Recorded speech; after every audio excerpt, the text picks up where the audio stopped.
सातव्या मुलीची सातवी मुलगी या मालिकेच्या आजच्या भागात आपण पाहणार आहोत. शेखर नेत्रा, इंद्राणी आणि अद्वैतला सांगत असतो की जेव्हा एखादा जंगली प्राणी मानवी वसाहतीमध्ये येतो तेव्हा सगळेजण घाबरतात आणि मग त्या प्राण्याला पकडण्यासाठी सापळा रचला जातो. तो प्राणी त्या सापळ्यात अडकावा म्हणून त्यात एखादी शिकार ठेवली जाते आणि आता आपण सुद्धा अगदी तसंच करायचं. त्यावर अद्वैत म्हणतो, म्हणजे त्या विरोचकाला सापळ्यात अडकवायचं आणि तो सापळ्यात अडकावा यासाठी एक शिकारही ठेवायची.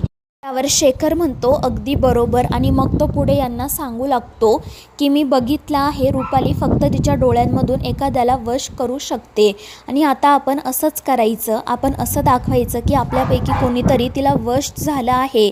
मग आपण तिच्या गोटात जायचं आणि ती काय करते हे सगळं काही जाणून घ्यायचं. आणि शेखरचा हा प्लॅन ऐकून सगळ्यांनाच धक्का बसतो, कारण यात खूप मोठी रिस्क असते. नेत्रा म्हणत असते की बाबा, आपण असं नाही करू शकत. हे जेवढं बोलणं सोपं वाटते तेवढंच करणं अवघड आहे. इंद्राने सुद्धा शेखरला हेच सांगत असते, पण शेखर म्हणतो की तुमच्याकडे दुसरा एखादा प्लॅन आहे का? पण त्या दोघीही नाही म्हणतात. त्यामुळे शेखर त्यांना सांगतो की कितीही रिस्क असली तरी आपल्याला असंच करावं लागेल. मग पुढे तो हे सुद्धा म्हणतो की कदाचित तुमच्या तिघांवर त्या रुपालीच्या शक्तीचा वापर होऊ शकणार नाही आणि तन्मय किंवा तेजसला मी यासाठी पाठवू शकत नाही. त्यामुळे आता ही रिस्क मी घेणार. मी रुपालीच्या गोटात जाणार. मी तिला सामील झालो आहे, तिला वश झालो आहे असं तिला दाखवणार. आणि ते ऐकून सर्वच जण घाबरतात. सगळेजण शेखरला समजवण्याचा प्रयत्न करत असतात, पण तो त्याच्या निर्णयावर ठाम असतो. त्यानंतर मग संध्याकाळी नेत्रा आणि इंद्राणी सगळ्यांसाठी जेवण बनवत असतात. मात्र कोणी जेवण करेल की नाही याची त्यांना काळजीसुद्धा वाटत असते. आणि मग त्या दोघीजणी शेखरच्या प्लॅनविषयीच बोलत असतात.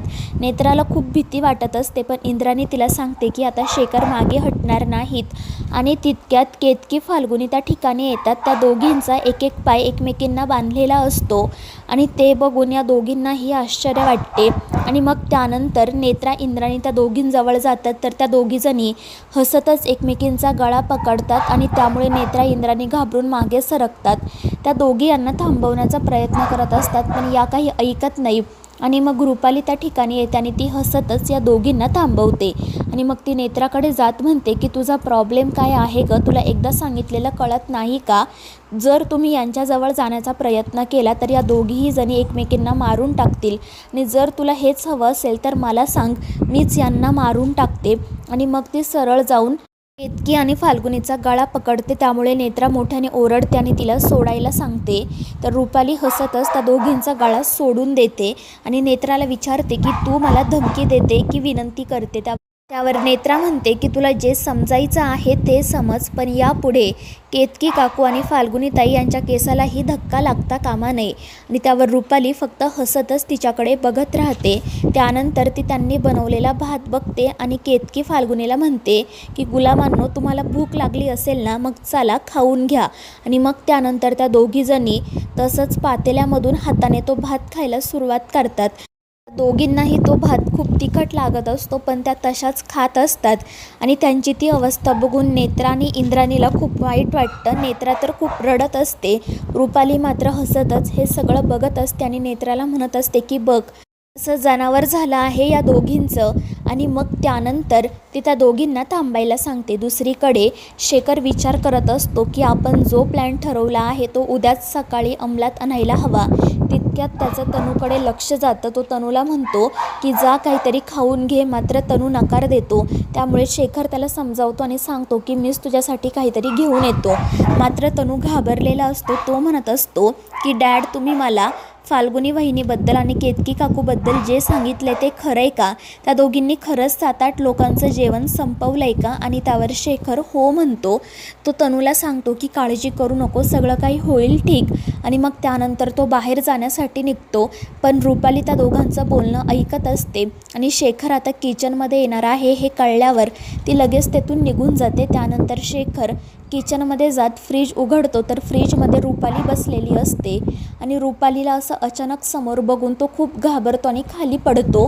तर रुपाली सरळ त्याच्या जवळ जाते, त्याचा गळा दाबते आणि त्याच्या डोळ्यात बघू लागते. त्यानंतर दुसऱ्या दिवशी सकाळी शेखर हा रात्री घडलेला सगळा प्रकार नेत्रा, अद्वैत आणि इंद्राणीला सांगत असतो. तो म्हणत असतो की रुपालीने मला वश करण्याचा प्रयत्न केला. तर मी लगेच तेथून निघून आलो. त्यावर नेत्रा विचारते, पण तिने तुम्हाला थांबवलं नाही का? त्यावर शेखर म्हणतो, थांबवण्याचा प्रयत्न केला पण मी तिचं काही ऐकलं नाही. आणि मग त्यानंतर तो यांना सांगतो की आता मी रुपालीकडे जातो, माझे महत्त्वाचे पेपर्स राहिले आहेत असं सांगतो. आणि मग हीच संधी साधून तिच्या गोटात सामील होतो. आणि मग त्यानंतर तो तेथून जाण्यासाठी निघतो. तो रुपालीच्या रूममध्ये जात तिला सांगतो की माझ्या ऑफिसचे पेपर्स इथे आहेत, त्यामुळे ती त्याला आत घेते. तिथे फाल्गुनी आणि केतकी बसलेल्या असतात. आणि मग त्यानंतर दुसरीकडे नेत्रा, इंद्राणी आणि अद्वैत शेखरची वाट बघत असतात. बराच वेळ झाला तरीही तो आला नाही, म्हणून त्यांना काळजी वाटत असते. तर इकडे रुपालीने शेखरला वश केलेले असते. शेखर मात्र नाटक करत असतो.